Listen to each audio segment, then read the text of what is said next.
walked up, Officer 226 had Jamie by the throat already, and Jamie was struggling and trying to get out of that grip, as anyone would. I don't care if it's a police officer or the Prime Minister of Australia that's got me by the throat, your instinct is to get out of that grip, and that's all that Jamie was doing.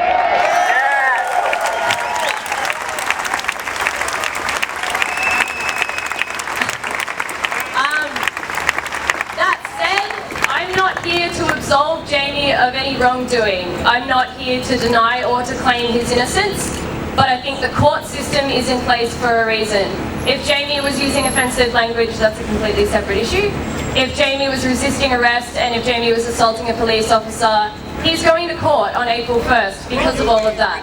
And the police officer that threw him to the ground, the police officer that punched him, and the police officer that nearly split his head open and could have very easily killed him is not employed by the Australian government to dole out punishment for that sort of thing.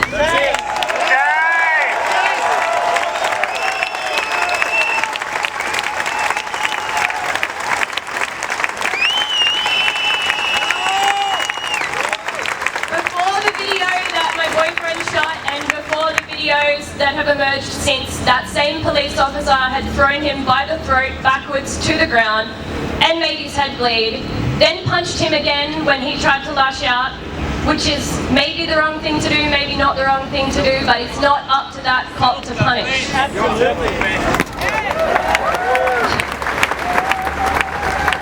After he'd done that, after he'd thrown him to the ground, after he'd punched him, after Jamie was clearly confused, clearly asking what he'd done wrong and not being told what he had done wrong, which I believe is also against the law. I'm pretty sure you're supposed to tell someone if they're asking why they're being arrested, what they're being arrested for. And all of that aside, Jamie's original arrest charges were assault against a woman who is not pressing charges, who didn't consider it assault, and now he's just stuck with the typical trifecta.